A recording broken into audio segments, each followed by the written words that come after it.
all night. Yeah. Disgusting. Ended up falling asleep on the bathroom floor. Oh, very fun.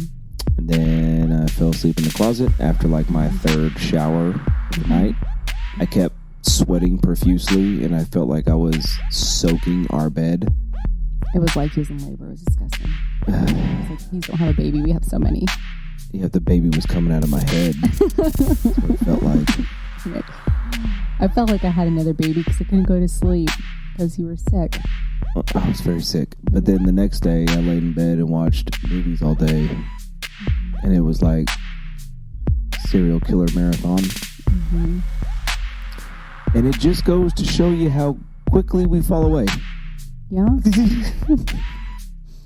That was one of my rules was when it came to the entertainment that I allowed myself to partake in. That was one of them. It was like the super dark serial killer movies and slasher films. I love it. That's my lane. Mm-hmm. But I also recognize what that does to me and the moods it puts me in, and it really does pull me away from my Savior Jesus. It's amazing how quickly that gets diluted. You know, the scriptures, choose life. I've come to give you life and life more abundantly. And then there's, I choose life, not death, basically. And so it's so, to me, it's so black and white when it comes to things like that. See, it's not black and white to me. I mean, there's things that are in between that I won't realize once I realize what it's doing to my mood, like seeing some music and stuff. I'm like, ooh, I see. This is death here. Yeah, because I don't want to put like a blanket statement out there. But literally, that like says nobody serial killer movies. I mean, what I'm into is not like it's truly not good for anybody to consume for 12 hours straight. Yeah. That kind of that's actually a great start to this episode, because what you and I were talking about the other day that we wanted to talk about was there's a term that is floating around. The term I never want to hear again for the rest of my life right now. Babe, calm down. I'm just being real with you. Oh, it's so gross. I'm just being real with you. I'm a real individual. I really used to like hearing the word real. I used to think it was really cool. I thought it was a great description of me, like raw and authentic and genuine, down to earth. And then everywhere I turn in the Christian community, they're like, I'm real. I'm real. I'm like, define it. You're really what? And they're like, well, I mean, I could say shit and stuff. I swear. I can drink till my face falls off. This is me being real. This is who I hammered. Really this is who I am. I'm drunk all the time. Oh, it's so much deception. It hurts. Well, here's the problem I have with it. Okay. Because I agree with you. I used to be in that camp as well. I liked the thought of, well, not the thought. I liked being able to use that term. I'm just being real. I'm just being myself. This is who I am. Jesus said, come as you are. Yeah, that's cool until it's time to grow up. Right. There's a difference between being real, and I tried to come up with a really cool analogy for it, but I couldn't make the words. I was looking up different synonyms for different words. But basically I was trying to say something about reinforcing an old lifestyle. Yeah, absolutely. Reinforcing every old lifestyle or every old trait or something. But I was trying to do it for real. But I couldn't. The A was throwing me off, and I could not get another synonym for the A. Oh, you ass. Right, that fits right. Reinforcing every ass lifestyle. I was gonna say every alternative lifestyle, but then I thought anyone would just go straight LGBTQ plus ADB, and I didn't want to go. But that's really what it is. It's just reinforcing. It's listen. This is my opinion on it now. Being real is just the Christian's excuse to blend in with the world and not have to give up the fun parts of that Christianity doesn't offer you because you're not realizing what you're missing. You're afraid to give these things up. Would you agree with that? So it's interesting that people are, so here's a perfect example. there's a t-shirt, and if you have it, I'm not mad at you, but you should probably stop wearing it. You know, the one says, I love Jesus, but I cuss a little. I've never seen that. I thought you were going to say Jesus is my homeboy, and I was like, chill out, Amber. That one too, but for different reasons. Anyways, stop wearing those shirts and Crocs immediately. Next. So here's the thing. So this shirt that says, I love Jesus and I cuss a little. What you're saying is, this is who I am. I'm going to continue being this way and nothing's going to stop me. You're using real as a mask. So it's like the opposite of being real. You're like saying, this is my safeguard from where Jesus can come and change. Is Jesus the Lord of your life or is he not? Like, can Jesus... Are you saying like, this is the line I go up to? This is, you know, our pastor, John Stickle. Mm-hmm. Is that right? That's right. Well, I'm not sure now. I know I feel questionable about it. Our pastor, he says that. He says God will invade your life as far as you let him. You'll have as much as God as you want. Right. But that's it. Mm-hmm. So if, like you're saying, if you're drawing that line in the sand, like I'm serving Jesus up until he asks me to quit cussing. Yes. And so the truth is... And I'm going to be clear, just so everybody knows, I don't necessarily have a problem with cussing. Right. So that's what I was personally, just about to say. Personally, because you'll hear some words come out of my mouth that would probably make some Christians blush. It comes from different lifestyles. Well, here's the thing. And I'm not saying the more mature we get in Christ, our language shouldn't get cleaned up. I think it should. And I think mine has a lot, but that's on the low things in my totem pole. I'm not saying that everyone should freak out about swearing. No. That's not the message here. In fact, I myself say some things that I shouldn't say. However, and if any other Christian were to swear, I wouldn't think twice about it. The problem is that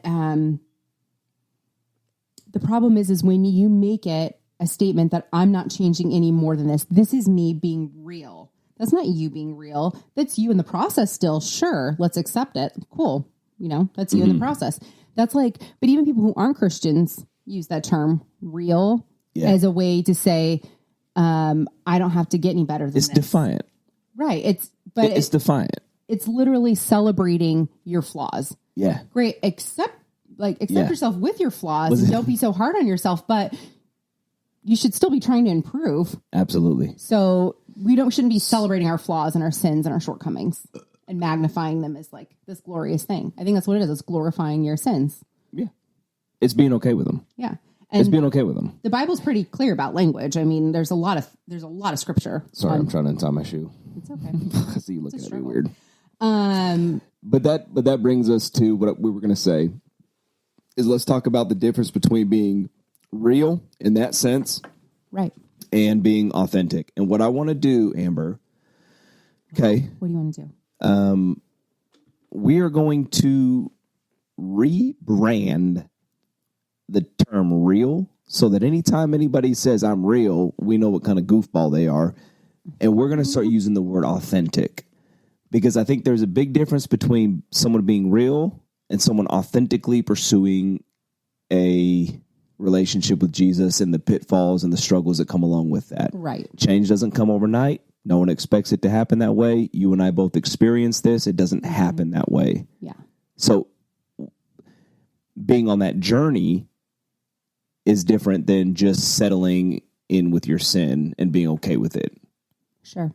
So that could look like someone who just goes to church on Sunday. Well, there's a big difference in the relationship with God that person has and the person that passionately pursues him 7 days a week. Right. I know that's how we kind of started defining like whether somebody says they're a Christian or if they're actually a Jesus follower. Yeah. And you'll know because if you say, are you a Jesus follower? The freaked out person, they're not a Jesus follower. No. I want to be a disciple. I don't want to be a Christian. Right. And I know that people have said that, and that's kind of an overplayed thing. But if you really look at the core of what that means, I want to be a disciple. I don't want to be just a Christian. Right. Just a Christian has a very bad rap in today's society. I don't even care about the reputation. It's just doesn't mean anything. Like, no, it doesn't seem to carry a lot of weight. It's more of like, a nice label, you know. Yeah. I'm a Democrat. I'm a Republican. Ugh. I didn't say I was that. I can't hear this.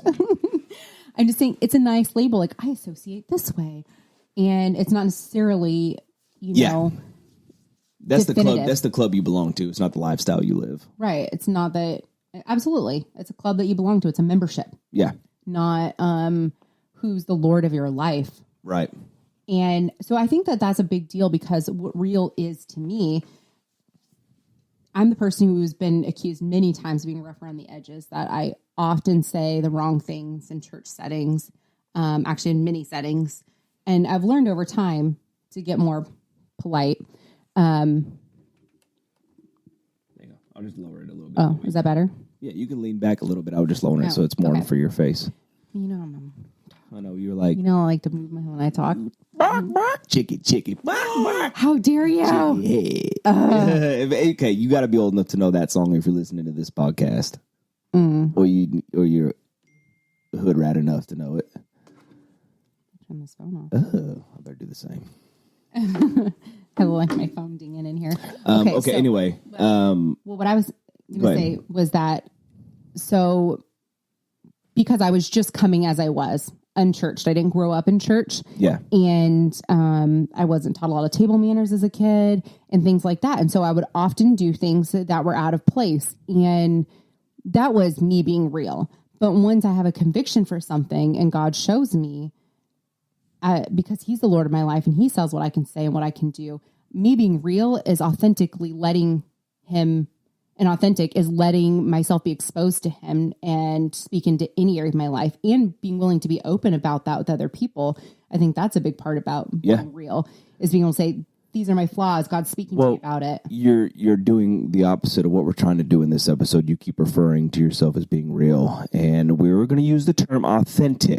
Well, I wanted to say what it really was. So it's no different than authentic. That's what it really is. No longer are we using the word real to describe it, because those are what the goofballs use, remember? Right. All right. I don't want to be a real goofball. You're not a real goofball. You're authentic. That was your authentic path. I'm so authentic. But I just want to say what it truly should mean.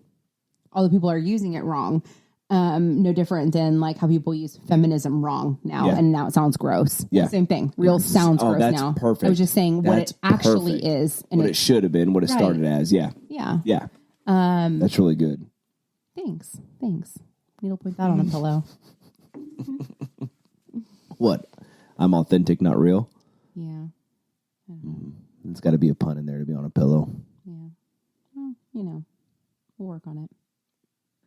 So what do you think would be different in somebody being authentic? Because when I think of somebody being authentic in regards to being a believer in Jesus, I think of somebody who is really striving to be like Jesus. Yeah. Cards face up. And there's a lot of baggage that gets tossed out that you have to walk through when you start that journey. And I don't think that scares God, and I don't think that should scare any other believer. Right. I think it's a process that we all need to be okay with. Yep. This authentic. Are you? I'm looking at the dictionary right now. What authentic means. Okay. The actual definition says of undisputed origin. Of undisputed origin. Right. Shouldn't we be like undisputedly our origin be from Christ? Shouldn't that be where our identity is? Yeah. And so if we're authentic, then you should undisputedly be able to see that that's where we're from. Yeah. And it's a complete overhaul. Right. From our natural nature. Mm-hmm. I mean, it should be a complete overhaul. And if your life, once you give your life to Jesus, if your life hasn't taken on that complete overhaul, because you become a new creation. That's right.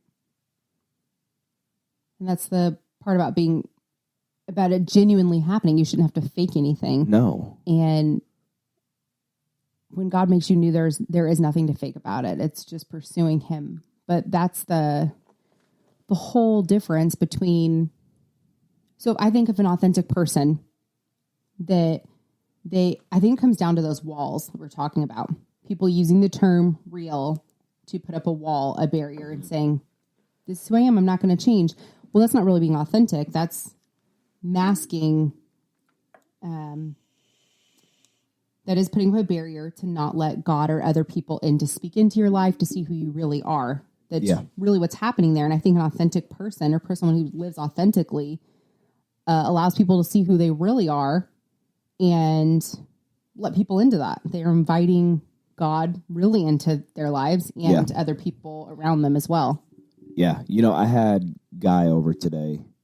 Him and I did some recording, and I got to tell you, I texted him a little while after he left, and I was just like, dude, thank you for being excited about God.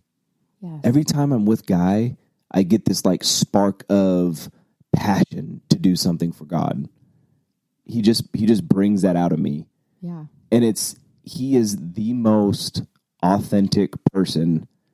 I mean, he doesn't hold anything back. Anything from his past, his struggles, what he used to deal with, what he's dealing with now, what God is walking him through. He's great. Yeah. And I strive to be more like that. Sure. Because there's just he really all the cards on the table. Yeah. This is what it is. Jesus loves me, and I'm striving to be like him every day. He does play cards face up, and I love it. Yeah. And it's really a beautiful thing, because when we first met Guy, we were in a little group on Sunday mornings. That was our like opening to serving. Yeah. So at our church, when you serve one service and you attend the other. And so during the service that we serve in, we have a little like huddle or circle, small group, something like, I don't know what you would call it, but I saw Guy that first time, and I thought, he's got a neck tattoo. I've got a neck tattoo. Besties. We're going to be besties. Mm-hmm. And he came out into the parking lot and immediately we started talking about, I was telling him I was in that Conquer series. Mm-hmm. And I didn't think he was even going to know what that was. And he was like, bro, I've been through that like 3 times. And I was like, oh, my homie, this is my dude. We just become best friends. This is my dude. Yes. Yeah, right off the bat. Yes. So go ahead. Sorry. But the beautiful thing about him is every single week we would see him, and he would literally tell you what was going on in his life at the time. And while some people might think, oh, TMI, I found it refreshing. I couldn't get enough. Because it wasn't just like him vomiting like, oh, my week's been crap. This happened. He was like, you know what? These things triggered me. And this happened, and it immediately, and I realized it was my own insecurities, and God needs to deal with me on this. Or my kid said this to me, and I realized, hey, I need some self-evaluation here. Yeah. And brought it, like, would actually say exactly what happened to him. And me and my wife were fighting this week. She was spicy or whatever he says. It's so funny. And then how God helped him through that, and what God's doing in his life, and the way he's allowing God to transform him. And there's just something so inspiring about that everyone should try to be that way. That is the perfect word for it. I was just going to say that. It's inspiring. Yes. That is the authenticity. I mean, he uses the word real too. I talked to him about it today. Oh, good. I told him we were rebranding it, so he's going to quit saying it. Guy. Yes. You're authentic. You're not real. That's right. That's right. You can't fall into that bubble anymore. Nope. He's not a goofball. He's a knucklehead. So he's got to be in our camp. We're knuckleheads over here. Yes, you are. But it is. It's a very, it's how am I going to say this? When I see somebody doing that and living that way, yes, it's inspiring, but it's also freeing for me, because I realize, oh, that's how it works. Yeah. Like, that's how I get to that place of freedom, is when I not just tell my wife things that are going on, but it's the community we build in. And for us, it's been our local church that we're able to build this community with. And luckily for us, we found a church that is full of amazing people that we could be 100% honest and open with these people. and they're genuine people. They're so definitely good. are. Well, I think too, when we have the conviction, then we're supposed to live it out regardless of anyone else's, because now it gives them the freedom to do that. Exactly. When we had our first daughter, I remember being in the hospital, and when people talk about their birth experience and they have their children, they're like, oh, there was butterflies and rainbows in the air and so much love. And like the way they describe it, it's just, I had such high expectations that my daughter would be born and I would just be in so much love with her. But literally, like, I felt nothing, and I felt so much shame about that. Yeah. They kept trying to make me hold her, and all I wanted was a burrito. And I was like, can you just bathe this baby and let me sleep, please? And it wasn't until I came home that I really bonded with her, and that love grew. And I felt so much shame about it that I was just broken and not a good mom. But I remember telling this story freely because I don't know how to. I have no poker face. Yeah. No matter how hard I've ever tried, I don't. And so I can't lie. It just isn't in me. And so I remember talking to other moms about this and being totally prepared to be judged for it, but saying it just, hey, this was my experience. And I was amazed at how many women were like, you know what? Me too. Like I felt like I should feel this way, but I didn't feel that way. Yeah. And they didn't feel liberated to even acknowledge that's what their true experience was. And because there was just so much shame around it, they didn't want to believe like that's how they really felt. And people, and it's the same thing with our... Well, gosh, I mean, how exhausted must you be after pushing a human out of you? Well... I can't even imagine. I wouldn't even care about, like you said, I mean, all I would want is a burrito. And some people, well, and they've starved you all day at that point. No, you've had ice chips. And some people really, really do feel that way. And that's great. I'm so happy for them. And for my other children, the experience was different because I already had the capacity to love them that way because I already was a mom. But at that time, I think you knew what to expect after the first one. So it wasn't maybe as nerve-wracking and mentally draining because you kind of went into it knowing what to expect. Right. Is that accurate or no? Yes, I'm a man. No. I have no idea. I really think from my experience was the same for all four. I was just there. I really think from the maternal feeling standpoint for me, I didn't have the capacity to love as a mother yet. Yeah. Because I wasn't one. But then I became one and that grew and my capacity to love was huge. And so when I had my second baby, instantly love. You knew what you were holding. Because I already had grown that capacity to love. And, you know, every child after that. Yeah.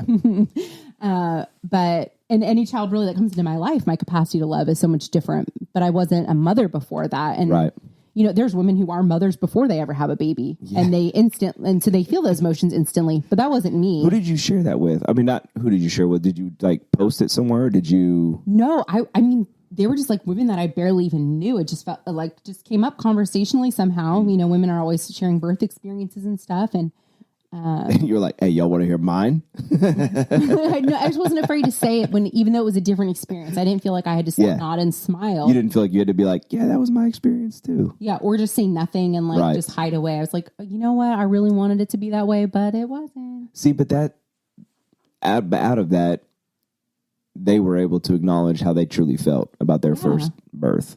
Right. And be okay with it. There's already so much emotions in motherhood. Like they should have to start at that mom guilt from like right off the get-go. Yeah. Ouch. That's really good. Another example when it comes to, because I think the authentic path of a believer is centered around community. And the more I walk this out, the more I'm realizing this because I've tried to do this thing on my own for years. And I failed miserably many, many times. Mm-hmm. And going through the Sozo session with a couple different people. Thank you.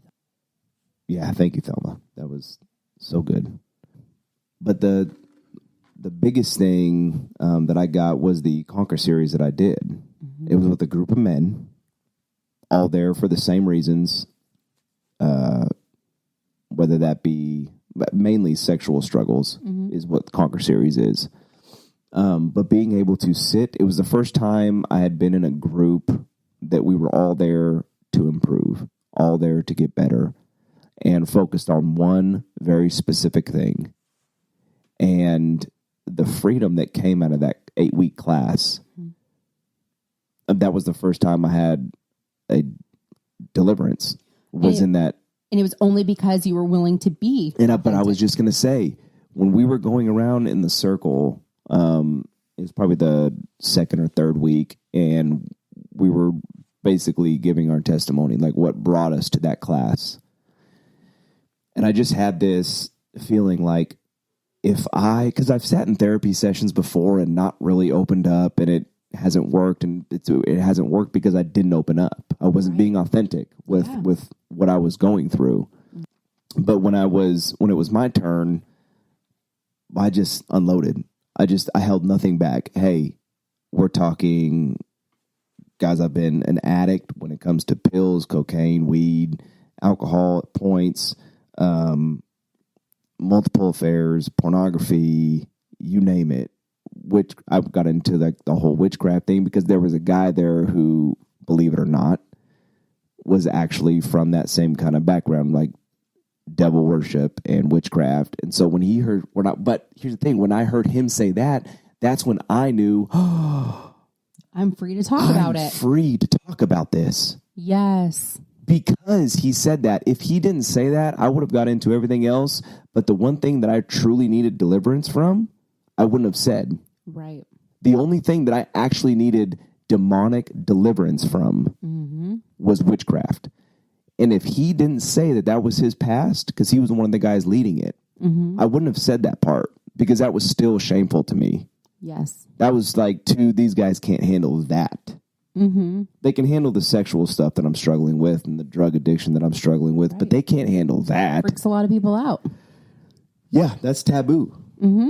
Especially at the church I was doing it at. I feel like that would be very taboo. Like they wouldn't run into it a lot, I feel like. Sure. It's a more affluential area. You know, really it just, anywhere. Like people associate with Christianity, other people aren't going to like and tell you about it. But what I'm saying is, because I was willing to not only say, okay, God, I'm going to vocalize everything that I'm struggling with that I need you in. But I'm going to do it to these guys because I know that they're your body and you're going to work through them. Right. Because I need them. I need this group to make it. I need this group for me to be okay because this is where you've brought me. That changed my life, that class. I'm proud of you for that. I know it takes a lot of vulnerability. Thanks. Talk about the thing that you're most ashamed of to be able to talk about it and the place that you should be the most ashamed to talk about it. Like just being... I mean, it takes so much courage to put it on the line like that, especially when you're taught not to air your dirty laundry. And for the most, I mean, I agree to that to some extent. However, there's a time when... Well, let me tell you something from experience, Miss Amber. Yes, babe. When you live a very secretive life and in the dark, what consumes your thoughts is one scripture and one scripture only. What is done in the dark shall be brought to the light. I wake up thinking about that, or I woke up thinking about that, and I go to bed sleeping about. Let me try that again. I woke up thinking about that and went to bed thinking about that. So being able to vocalize everything that I've done, let me tell you something. I can't even imagine. It feels like you're floating on a cloud when you're done. Well, I just couldn't even imagine hearing. I mean, that's why I can't lie, is because I can't handle what it does to me. Like even a small mistruth or something that's not even necessarily a lie, but it's, to me, I'm like, if it's not the truth, it's a lie. And it makes my stomach sick. It messes my head. I think about it. It's just too much. It's not free. Yeah. It's consuming, like you were saying. And so I can't even imagine the depth of carrying secrets. You can't focus on work. Secrets. You can't focus on family. You can't focus on anything when you've got so much secret parts of your life. Yeah. And that's why it's so important to be authentic with your church community, yes, with people you trust. Right. And I want to be very specific about that. This is not meant for you just to go out and tell the person you're riding on the bus with or your coworker with who's not a believer. You need a solid body of believers around you. Yes. That's what you need. I'm not saying you don't share it with those people. No. Share it with us, but share it with them after you've got freedom from it. Right. Absolutely. So that they can see the fruit of what God's done in your life. That's right. But find that community that we all so desperately, desperately need. And once you... I did this last episode too. I lost my train of thought, babe. It's okay. It happens to me. The train didn't leave the station. You'll find it. But no, you're right. It's all about the community and the way that happens. Yes, go. Got it. Hop on the train. That's why it's so important to be authentic. Yes. Don't hide who you are. And you're going to hear me say this over and over about have an unbiased opinion about yourself. Here's the opinion you should have about yourself. I am a sinner in need of a savior. Yes. Live in that mentality. Yes. That will change you. Mm-hmm. Find out who Jesus is. Mm-hmm. What is his character? And chase that. Right. You can't go wrong. Right. Our identity has to be about who he is and what he's done. Yeah. Not anything else. And whatever you come up against in that walk, in that journey of change, because like I said before, it should be a complete overhaul from your previous life. You should be unrecognizable. Yeah. Right? Right. I mean, that's what the Bible says. You're a new creation. You should change completely. Your heart should be fasting or thirsting after the things of God, and that's it. Yeah. You can have this world. Mm-hmm. Just give me Jesus. Yes. That should be our cry. And that's what an authentic walk with God looks like. It's not perfect. It's not pretty. Yes. It's ugly. It's dirty. It's messy. Yeah. Jesus is not afraid of any of it. He walked through all of it. Yeah. He went through hell. Do you think he's afraid of your anxiety? Of your depression? Of your affair? Of your drug addiction? Of your porn addiction? Of your eating habits? Do you think he's afraid of any of that? Those are monsters that we face. They're not monsters to him. Yeah, that's right. But the way you overcome that is you, one, admit to yourself, I suck at these things. These things are holding me back from a relationship with God. These things are holding me back from X, Y, and Z. And once you know it, bring it to the group. Mm-hmm. Bring it to your people. Let them pray with you. Let them walk through it with you. Yeah. Well, I think that's one of the greatest lies of the enemy is nobody else knows what this is like. Nobody understands me. Nobody else is... That part. Yes, that part. Because as long as it stays shameful, as long as it stays a secret, then it can't be dealt with. That's where he's got the death grip on you. That's right. He wants everything kept in the dark. And that's where all the effort goes, is keeping it in the dark. But once it's brought in flight, it's never a monster again. It's not like it's immediately not a monster. Yeah, and it's like a weird bully or like it's like an ugly little cockroach in the corner. There's like casting a big shadow. It's like the Wizard of Oz. Yeah. The Oz. Yeah. Like, pull back the curtain. Yeah, when you turn the light, it's Jesus pulling back the curtain, and you're like, oh, that's it? Yeah. You're the great and powerful Oz back here? You stupid son of a... That's how you feel. Yeah, and... Because you realize you have victory over that. Yes. Once you realize, I'm telling you, the first thing you tell somebody, if you've never done this, pay attention to the feeling you have inside of you. Yes. Pay very close attention, because you're going to get these little butterflies in your belly. You're going to think, you're almost going to want to giggle, because it's so freeing. It's like, oh my gosh, I can have victory in this area. Yeah. But let me tell you something. If you try to do this on your own, you will fail time and time again, and you are going to live on this Ferris wheel of emotions. And addictions and struggle and secrets, and it's going to go on and on and on and consume you. Yes. Well, I think... Sorry to be Mr. Daunting, but that's just, it is what it is. But it's real. It is what it is. And the truth is, when you've seen the cycle play out enough times, you can see it in its infancy. You know. I can spot it a mile away. Right. You know exactly where this is going. I can spot real and authentic by one conversation with you. Yeah, absolutely. For the most part. Because things don't change. And anybody who's authentic can do the same exact thing. Absolutely. It's not me. I'm not special. Yeah. You can just spot it. Once you know freedom, or once you experience freedom, you know what bondage looks like. Right. How do you spot a counterfeit? Yeah. Mm-hmm. Like, I know what that tan line on that ankle means. Yeah. You wear shackles at home. Yes. That's good. That's good. I think that's kind of... It's like you have furlough so you can come to church. As soon as you leave, they just put those shackles right back on you. Oh, man. Yeah. It's so good. It's so painful to watch people being in bondage. I think that it needs to apply to the small things. Such as? As much as it does the big things. Oh, of course. This is every area. No. For example, so when you go to church and somebody says, how are you? How was your week? What's your answer? Good. It's great. Great. Is that being real? Is that being authentic? Are you trying to have a community? Are you trying to let people in? Do you give them any piece of yourself, or do you just give them a surface answer? Yeah. And that's a huge part of being authentic. If you want to... Well, it's fear. It's not... Well, also understanding it's not just about you, that conversation. No.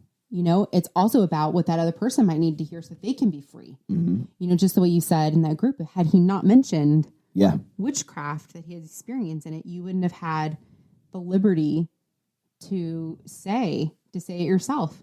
And to know that every single time we have a testimony, big or small, or even just a shared struggle, that it's not just for us. That's the whole point of getting together with a body of believers.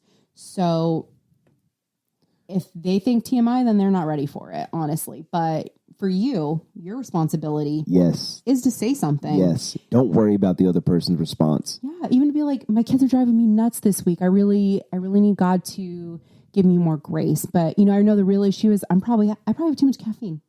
I'm a little bit edgy. I really need to get that under control this week. I've been praying about it. And that's what authenticity looks like. It could be something that small. Yeah. Or, you know, I just can't figure this part out. But, you know, and then next week when you see them, you know what? God really revealed this to me. It doesn't mean you have to have the answer right then.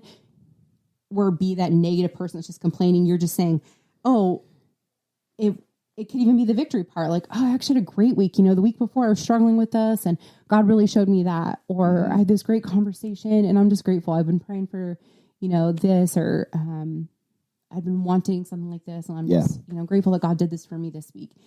And so it could be on the praise part of it, or on the part that you're still contending for, or the part that you're lost in. Yeah. Yeah. Come be lost with me. Yeah. That's good. And I think you're right. There's a big difference in doing that and then just vomiting and being negative. Right. That's different. Right. But that's where the being unbiased and always self-evaluating comes in, because then it's not complaining. It's, hey, I recognize these things about myself that God's working on. So pray for me in that area. Yeah. Stand with me in that area. Yeah. This is church, people. This is what we're all here for. Right. You know what I mean? I think that's gotten lost in just like the production of church nowadays. And I don't have a problem with it. I've had my days where I didn't like the church and I was upset with the church and I wouldn't go to church. I'm over that. I love the church. Everything that local church is needed. But that's what we're all there for. Right. Like, where else can you go? The church. Yeah, where else can you go that has all believers that you can't ask for prayer or be honest with people? That's silly. Right. That's silly. And that falls on all of us. Absolutely. And that falls on all of us not creating that culture. Absolutely. Yeah. So it's nothing that the church has done wrong. It's the body.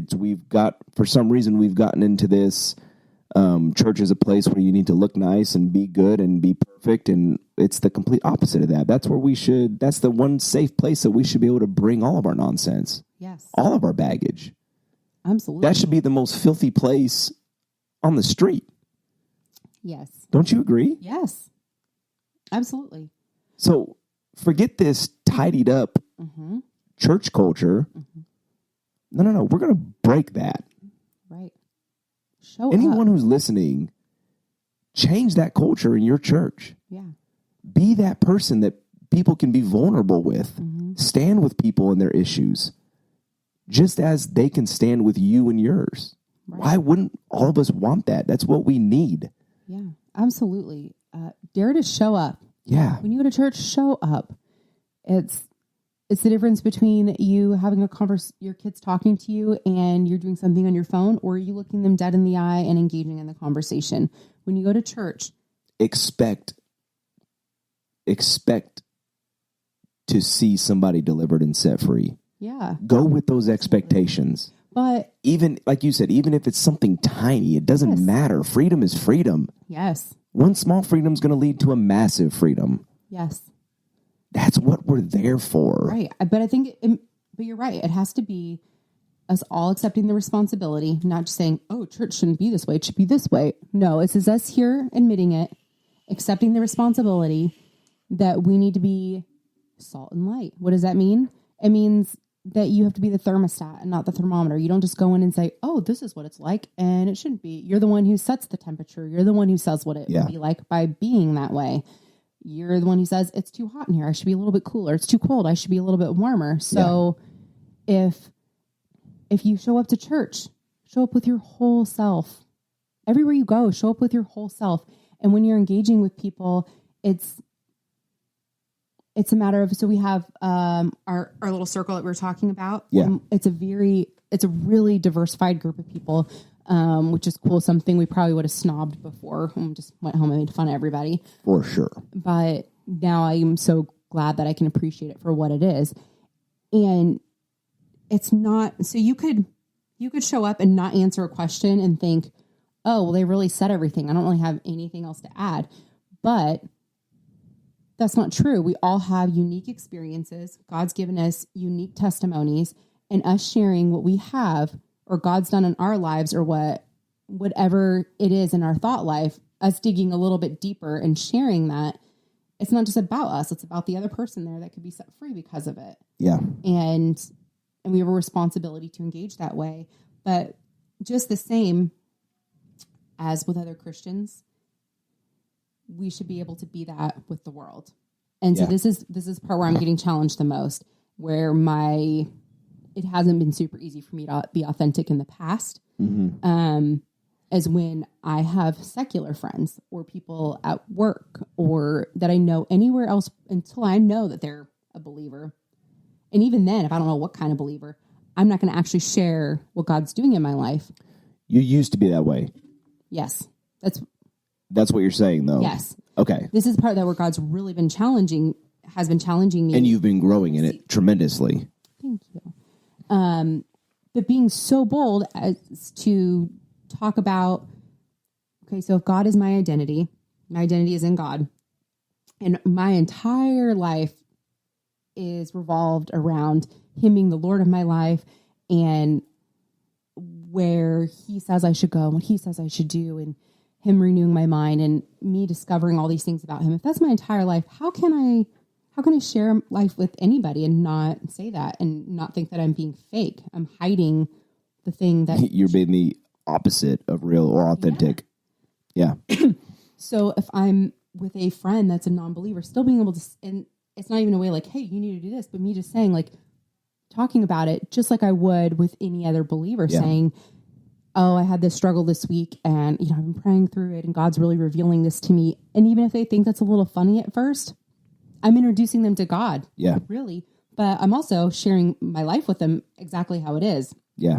I think we were talking about, this has gone one of two ways. Both times on Facebook, I'm in a mom group.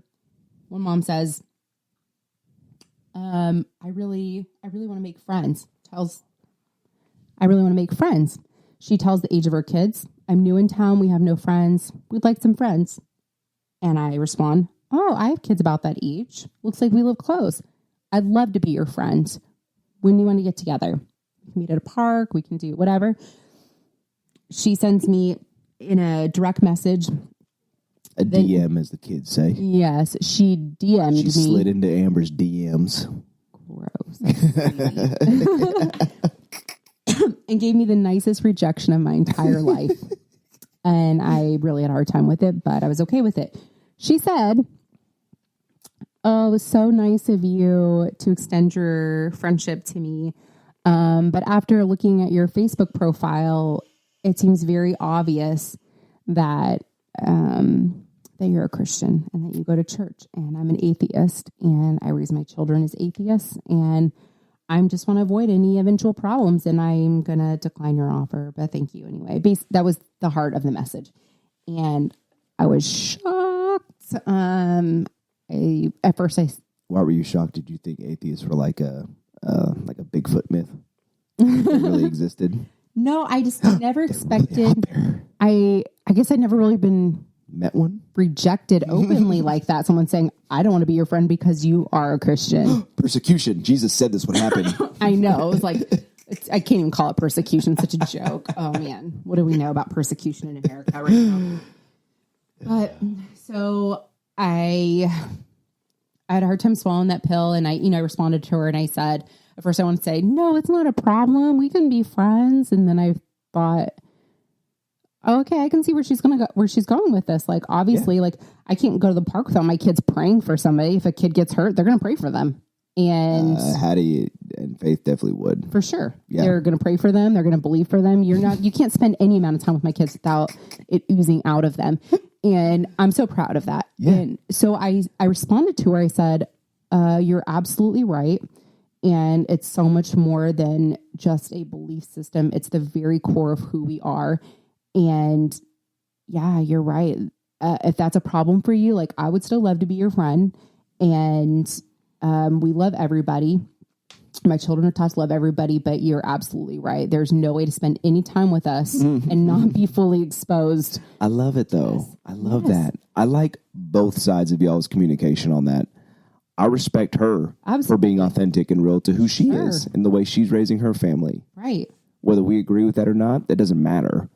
She was being upfront, honest, and real. She didn't even have to send that message. Yes. But out of respect for you, she did. Right. And you were being authentic and real when you sent that message back. Hey, listen, I get it. We would still love you no matter what, but it's going to come up. So absolutely, let me know pretty much if you want to be friends. Yeah. It's all good. And it was a really hard thing for me to swallow, but other people did reach out to me actually and say, "Hey, listen, I saw that and I really appreciated that because I've been stuck in some similar situations and I had no idea what to say. And this really helped me." Well, boom. There you go. Yes. Victory. But okay, so does that make me more afraid to say something? Of course it does. Sure. Because I was just rejected. Yeah. We could get into some rejection conversations. Yeah. We'll do that for another episode. Absolutely. I actually have a book coming in after I read that. We'll do a rejection episode. Great. Let's do Boom. That. We're going to destroy rejection because the rejection is the devil's tool that's going to take us all down. breathe. I got to get my book. Oh my gosh. But on the other side of that, what I was going to say is when you're willing to be authentic, it can go any way. Yeah. And while, yes, you can be rejected, another time there was a mom like voicing in a mom group that I'm a part of that she's so frustrated with raising small kids saying, "I just don't know how anyone does it. I'm so frustrated. And I'm just at my wit's end." And she was falling apart and asking for advice. "How do you guys do it?" All the moms came back saying, "Oh, you just need to get out. You need to buy yourself something. You need this. You need that." And like all this like self-care garbage that's out. I'm not saying you don't take care of yourself. But it was all that you need a night out and you need a date and you need this. And there was also some really good advice as well. And I had some things to add to that like were some like useful tools, but I struggled for a while. I thought, how could I not tell her though? The one thing that really is the game changer, the thing that changes everything for me, that gives me peace and joy and and grace when I need it so much with our small children. It is the game changer for me. And how could I tell her all these like great tools about like some things that you can do with the kids and scheduling an organization that will help you, and not tell her about the living water.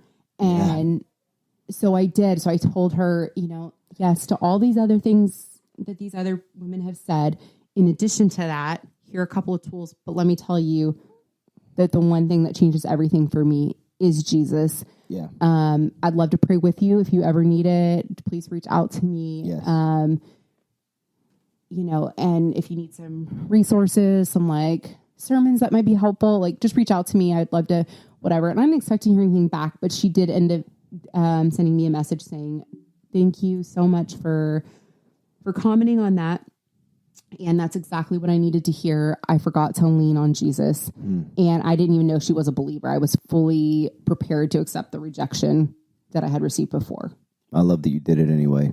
Thank you. That's so amazing. And to think how much of that burden you helped lift off that girl just because you were obedient. Yeah, I hope so. And you were authentic. And you were following what Jesus would have said. Yeah. Jesus would not have given her any tips on how to raise her children. He wouldn't have given her any advice on pampering herself. Mm-hmm. He would have said, what did he say? He would have. What I have to offer just you like, this is the whole reason I'm stuck on this dry bones topic. Why I want to call this media conglomerate that we're building Dry Bones Media, because when Ezekiel prophesied to the valley of dry bones, they became alive. They grew flesh. They grew tendons. They grew veins. They grew a brain. They grew eyes. They grew a tongue. They walked, because the breath of God is living life that we all need. Oh, gives me chills. We are all dry bones. Yes. And we need to speak life into each other so that we can live in the fullest extent of God's mercy and grace and joy and peace and his perfect will. That's authentic Christianity. Yes. Speaking life to dry bones everywhere we go. Yes. So, in this episode, I hope we have convinced you, stop using the term real because it's become gross. Stop it. Stop it. Stop it right now. We are authentic. And that's the end of the story. Okay? I don't want to hear it. If I hear it, you're going to be on my goofball list. And you don't want to be on the goofball list. Trust me. We just parented you. You know how I know? Because I literally just said that to my daughter the other day. End of story. And my 5-year-old was like, okay, Mom, but that wasn't really a story. So. Well, that was good. Hopefully y'all got something out of that. I know I did. Yeah. It's good to talk these things out. We love you guys. Amber. Oh, we love you. You say I love you or we love you? We love you. I love you. Love you. We love you. I'm here with my dad. And I'm singing. I love you. All right, we will talk to you guys next time. Bye.